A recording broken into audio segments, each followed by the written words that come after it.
পরীক্ষা তো 2 মাস পরে, তাহলে এখন কেন রচনা সাজেশনস? দেখো, তোমরা যারা হচ্ছে বানায় লিখে 20-20 পাওয়ার আশা করতেছো, তাদের জন্য মূলত এই সাজেশনস গুলো আগে থেকে দেওয়া। বানায় লিখে কখনোই তুমি বেটার নাম্বার পাইতে পারবা না। আমার একটা স্টোরি তোমাদের সাথে শেয়ার করি। আমি এক বাংলা টিচারের কাছে ব্যাচ পড়তে যাইতাম এসএসসি তে, একদম লাস্টের 3 মাস 2 মাসের দিকে। তখনই আমরা আসলে জেনারেল সাবজেক্ট গুলো পড়তে যাই। সারা বছর তো সায়েন্সের সাবজেক্ট আমরা পড়তাম। সো আমি আর আমার এক ফ্রেন্ড আমরা দেখতেছি যে স্যার পরীক্ষার খাতা দেখতেছেন। তো উনি পরীক্ষার খাতা দেখা যায় মানে জাস্ট 2-3 সেকেন্ডের মধ্যে টিক দিয়ে পরের পেজে চলে যায়। Just seriously 2-3 second.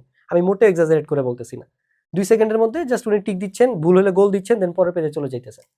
তো আমরা জাস্ট হা হয়ে তাকায় আছি স্যারের দিকে, দুজনের দিকে তাকাইতেছি। দেন একটা সময় স্যারকে জিজ্ঞেস করেই ফেলছি যে স্যার আসলে কিভাবে সম্ভব? দেন স্যার একটা ওয়ার্ডে রিপ্লাই দিছে, এক্সপেরিয়েন্স।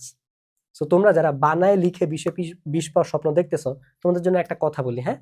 তোমার মানে যিনি তোমার পরীক্ষার খাতাটা দেখবেন, তোমার বোর্ডের খাতাটা দেখবেন, তার এক্সপেরিয়েন্স হচ্ছে মিনিমাম 20 বছরের। ঠিক আছে? উনি 10-20 বছর ধরে পড়াচ্ছেন, খাতা দেখতেছেন বোর্ডের। আর তুমি এসএসসি পড়তেছো মাত্র 2 বছর ধরে। ঠিক আছে? তাও তো পরীক্ষার সময়, অনেকে তো লাস্ট 2 মাস পড়তেছো। সো তোমার এই 2 মাসের এক্সপেরিয়েন্স, 2 দিনের এক্সপেরিয়েন্স, 2 বছরের এক্সপেরিয়েন্স স্যারের থেকে অনেক নগণ্য। সো তুমি বানায় লিখে তোমার ভেতরে রবীন্দ্রনাথ, কাজী নজরুল, মধুসূদন যারাই তুমি জায়গায় তুলো না কেন, স্যারদেরকে ফাঁকি দিতে পারবা না। কারণ আমার স্যার যে 2-3 সেকেন্ড ধরে খাতা দেখতেছিল, তার মধ্যে উনি ভুলও বাইর করতেছিল। সো ওইটাতে আমরা অবাক হয়েছি যে কিভাবে সম্ভব। হ্যাঁ, টিক দেওয়া যায়, টিক দিতে তো 1 সেকেন্ডেই 1 পেজ টিক দেওয়া, তুমি পরের পেজে যাইতে পারো। বাট উনি যে ভুলও ধরতে পারতেছে, কেন পারতেছে? বিকজ অফ এই যে এত বছরের এক্সপেরিয়েন্স ওনাদের। সো দ্যাট ইজ ওয়াই এত আগে থেকে তোমাদেরকে রচনা সাজেশনস গুলো দেওয়া, যাতে আগে থেকে পড়লে তোমার ওই টপিক গুলোতে মোটামুটি একটা বেসিক নলেজ থাকে। তখন তুমি সুন্দর মতো গুছিয়ে লিখতে পারবা, প্লাস নিজের মতো করে বানায় লিখতে পারবা। লেম টাইপের লেখা হবে না। কারণ তোমার টিচার তো 10 বছরের এক্সপেরিয়েন্স। তুমি যখন কিছু না পড়ে বেসিক আইডিয়া ছাড়া বানায় লিখতে যাবা, তখন তুমি বেশি লিখতেও পারবা না। সেম কথা বারবার রিপিট হবে, সেম পয়েন্ট বারবার রিপিট হবে। তোমার পয়েন্টগুলা, স্টেটমেন্টগুলা খুব একটা স্ট্রং হবে না, উইক হবে। ডাটা থাকবে না, কোনো স্পেসিফিক পয়েন্ট থাকবে না, কোনো স্পেসিফিসিটি থাকবে না। দ্যাট ইজ ওয়াই তোমার নাম্বার 20-এর থেকে আরো বেশি কমতে থাকবে। ঠিক আছে? এমনিতেই বাংলা এবং ইংরেজি টিচার একটু খুঁতখুঁতে স্বভাবের হয়, পারফেকশনিস্ট টাইপের হয়। ওনারা বসেই থাকে নাম্বার কাটার জন্য। ইভেন এমনও টিচার আছে যে ধরো ওনারা প্যারাগ্রাফে 10 মার্কস, ওনারা নিয়ত নিয়েই বসে যে 8-এর বেশি কাউকে দিব না। কারণ এই যে দেখো, 20-এ 20 আদৌ পাওয়া পসিবল কিনা, আমি এটার এই প্রশ্নের উত্তর দিয়ে শুরু করি। হ্যাঁ, তোমাদের যাদের এই প্রশ্নগুলোর উত্তর আছে, মানে তোমাদের যাদের রচনা নিয়ে এই প্রশ্নগুলো মাথায় ঘুরে, এগুলোর উত্তর ভাই আজকের ভিডিওতে দিয়ে দিব। সো আমি শুরুতে হচ্ছে এইটার অ্যান্সারটা দেই যে 20-এ 20 আদৌ পাওয়া পসিবল কিনা। এটা খুব টাফ আনসার দেওয়া। তুমি মোটামুটি 18 ধরে রাখতে পারো। হ্যাঁ, 20-এ 20 এটা কখনোই পসিবল আছে তোমাকে 20-এ 20 দিবে, হইলে সেটা লাকি। সো ওই এক্সেপশনস নিয়ে আমরা আসলে কথা বলতে চাই না। মোস্ট অফ দ্য কেসেস যেটা হয় আমরা ওগুলো নিয়ে কথাবার্তা বলতে চাই। সো তুমি যত ভালো লিখবা, তুমি ধরে নিবা যে তুমি 18ই পাইতেছো। কারণ টিচাররা এরকম মাইন্ডসেট নিয়ে বসে যে 16-র বেশি দিব না, 18-র বেশি দিব না, 8-এর বেশি দিব না।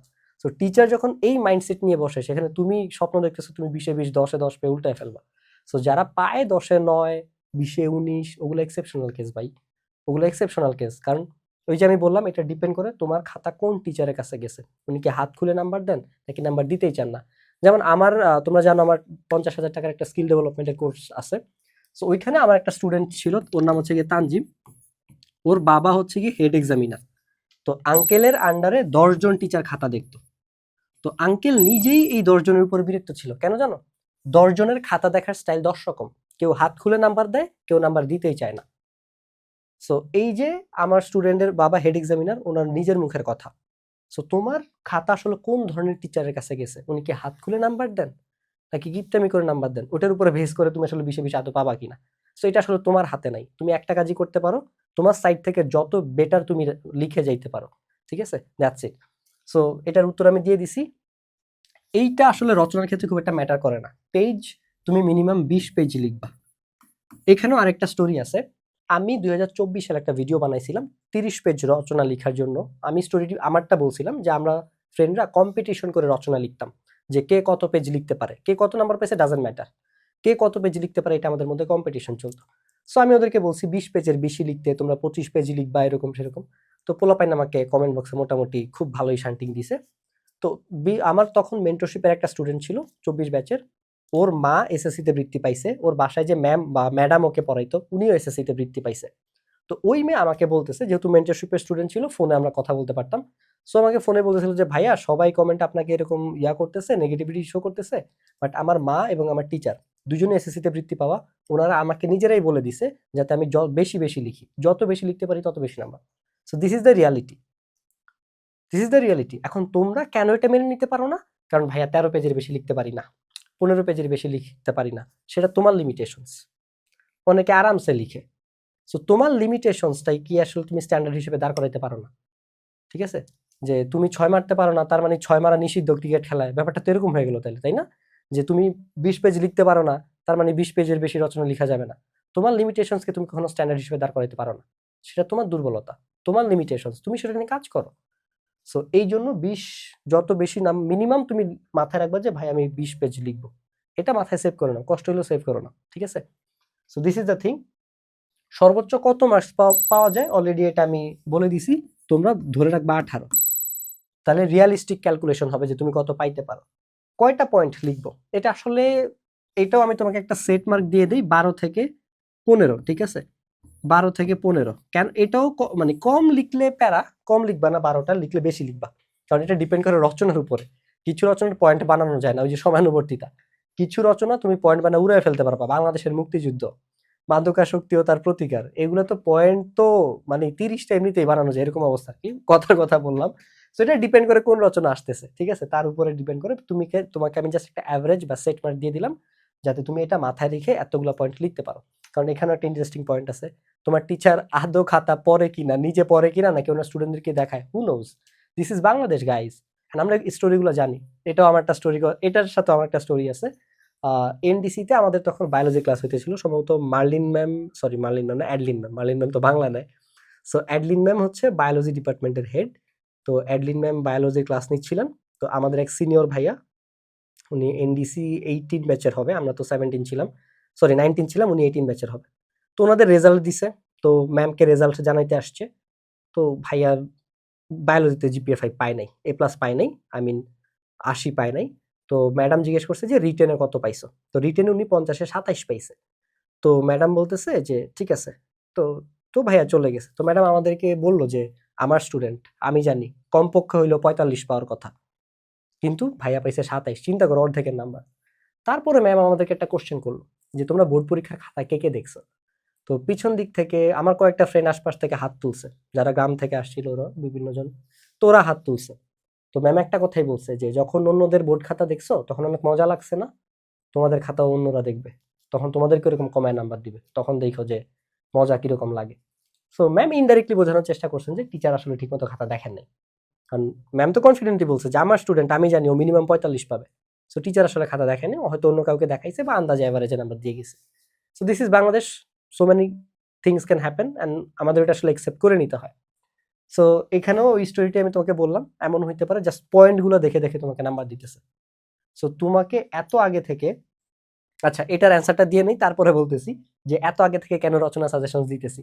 বইয়ের বাইরে থেকে আসবে কিনা, বইয়ের বাইরে থেকে গত মানে কোভিড এর পরে বইয়ের বাইরে থেকে আসলে রচনা আসতেছে না।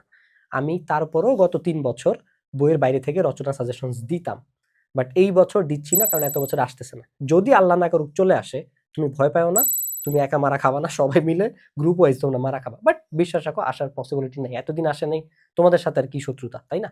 So this is the thing, বইয়ের বাইরে থেকে আসার কোনো পসিবিলিটিস আপাতত নাই, বিকজ বিগত বেশ কয়েক বছর ধরে আসতেছে না। এবার কথা হচ্ছে ভাইয়া তাহলে আসবে কোনগুলো? আসবে হচ্ছে এইগুলো।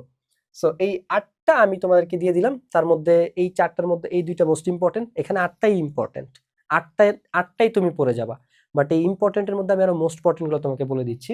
সো এই 2টা, তারপর হচ্ছে গিয়ে এই কৃষিকাজে বিজ্ঞান, মাদকাসক্তি ও তার প্রতিকার, বাংলাদেশের প্রাকৃতিক দুর্যোগ, সরি এটা এখানে আসলে 4টাই ইম্পর্টেন্ট, তারপরও 4টাই দাগায় দিলে তোমরা আবার একটু মন খারাপ করবা যে ভাই তাহলে তো সবগুলোই দিয়ে দিলে। সময়ানুবর্তিতা, কারণ আমি মোস্ট ইম্পর্টেন্ট 8টাই রাখছি, তার মধ্যে তোমাকে আরো 5টা দাগায় দিছি। এবার আসি স্পেসিফিক অ্যান্সার দেওয়ার জন্য যে ভাই কেন তোমাকে 2 মাস আগে সাজেশনটা দেওয়া হইতেছে। ওই যে বললাম, তোমার টিচার খাতা দেখে কি দেখে না, কিভাবে দেখে, এগুলো তোমার হাতে নাই, বাট তুমি তোমার জায়গা থেকে কতটা বেস্ট ইফোর্ট দিয়ে রচনাগুলো পড়তে পারো এবং লিখে আসতে পারো, সেটা তোমার হাতে আছে। সো যেটার কন্ট্রোল তোমার হাতে আছে, তোমার ওইটা নিয়ে চিন্তা করতে হবে। যেটার কন্ট্রোল তোমার হাতে নাই, তোমার ওইটা নিয়ে আসলে কোনো মাথা ব্যথা নিয়েও কোনো লাভ নেই, কিছুই করতে পারবে না, সময় নষ্ট, ঠিক আছে, এনার্জি নষ্ট। সো ওই জায়গা থেকে তুমি এগুলা এখন মুখস্থ করবা। আমি তোমাকে টু দি পয়েন্টটা হুবহু মুখস্থ করতে বলি নাই। তুমি মুখস্থ করবা পয়েন্ট, তুমি মুখস্থ করবা যদি কোনো ডাটা থাকে, তুমি মুখস্থ করবা যদি কোনো সার্ভে থাকে, মানে স্পেসিফিক জিনিসগুলো যাতে তোমার লেখাগুলো যাতে স্পেসিফিক হয়, উল্টাপাল্টা যাতে না হয়। সো তুমি যখন, আমি বলতেছি না, আবারও বলতেছি, টু দি পয়েন্টে মুখস্থ করতে হবে। বারবার রিডিং পড়তে পড়তে তুমি মুখস্থর মতো করে ফেলো, যাতে তুমি বেশি পয়েন্ট লিখতে পারো, ডাটা অ্যাড করতে পারো, স্পেসিফিক ইনফরমেশন অ্যাড করতে পারো, এবং তুমি বেশি পয়েন্ট এবং বেশি পেজ লিখতে পারো। তখন কি হবে জানো? বইয়ের লেখাগুলা প্লাস তোমার নিজের ক্রিয়েটিভিটি দুইটা মিক্সড করে তুমি ঠিকই আরামসে 20 পেজ লিখতে পারবা। কারণ শুধু বইয়ের লেখা দিয়ে 20 পেজ লেখা যায় না, ঠিক আছে? সো এই যে বইয়ের লেখা এবং নিজের ক্রিয়েটিভিটি দুইটা মিক্স করে তখন তুমি বেশি লিখতে পারবা। তোমার লেখায় ডাটা থাকবে, সার্ভে থাকবে, স্পেসিফিক ইনফরমেশন থাকবে, গুছানো লেখা থাকবে, পয়েন্টগুলোও বেটার হবে, তোমার বেশি নাম্বার পাওয়ার পসিবিলিটিস বেড়ে যাবে। বাট এই কাজগুলো না করে তুমি যখন আন্দাজে পড়বা বা পরীক্ষার সময় সাজেশনস দেখে তুমি যখন রচনাগুলো পড়তে যাবা, তখন আসলে প্যারা আছে, তখন পড়া মনে থাকবে না। একদিন পরে সব পড়া মনেও থাকে না, ঠিক আছে? বিকজ আমাদের ওয়ার্কিং মেমোরি এটা খুবই লিমিটেড, ঠিক আছে? সো এইটা বেশি ইনফরমেশন একবারে প্রসেস করতে পারে না। অ্যাজ এ রেজাল্ট তুমি পরীক্ষার সময় পড়া ভুলে যাও, আগের দিন রাতে যতই পড়ো না কেন। সো ওইটা যদি রিভাইজ করতে না পারো, তাহলে তুমি পড়া ভুলে যাবা। সো এগুলো নিয়ে আমরা 27 তারিখে কথা বলবো। আগামী 27 ফেব্রুয়ারি আমাদের একটা লাইভ সেশন আছে, যেখানে আমরা স্পেসিফিকলি এই বিষয়গুলো নিয়ে আলোচনা করব, যে কেন আসলে কিছু স্টুডেন্ট শুধুমাত্র পরীক্ষার সময় পড়াশোনা করে জিপিএ 5 পায়, 2 মাস পরেই জিপিএ 5 পায়, আর কেন কিছু স্টুডেন্ট, কোন ভুলগুলোর কারণে কিছু স্টুডেন্ট 2 বছর পরেও জিপিএ 5 পায় না। সো যারা কম পরে জিপিএ 5 পাইতেছে, এ প্লাস পাইতেছে, বৃত্তি পাইতেছে, বোর্ডে টপ করতেছে, তারা আসলে এক্স্যাক্টলি কোন সাকসেস স্ট্র্যাটেজিগুলো ফলো করে, ওই স্ট্র্যাটেজিগুলোই তোমাদের সাথে শেয়ার করব 27 তারিখের ওই লাইভ সেশনে। তো ওই লাইভ সেশনে জয়েন করতে হলে নিচে একটা হোয়াটসঅ্যাপ গ্রুপের লিঙ্ক দেওয়া আছে, ওইখানে জয়েন করে ফেলবা। আশা করতেছি ওইখানেই তোমাদেরকে বাকি ইনফরমেশন আমরা দিয়ে দিব। That's it. সো এই কেন আমি হচ্ছে গিয়ে তোমাদেরকে আগে থেকে সাজেশনসগুলো দিলাম রচনা, আশা করি বুঝাইতে পারছি।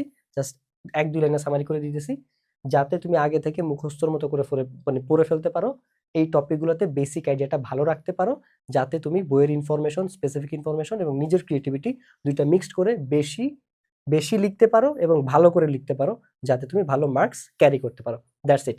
সো আর কোন কোন টপিকে ভিডিও চাও সেটাও কমেন্ট বক্সে জানাবা। সে পর্যন্ত সবাইকে ধন্যবাদ। আসসালামু আলাইকুম।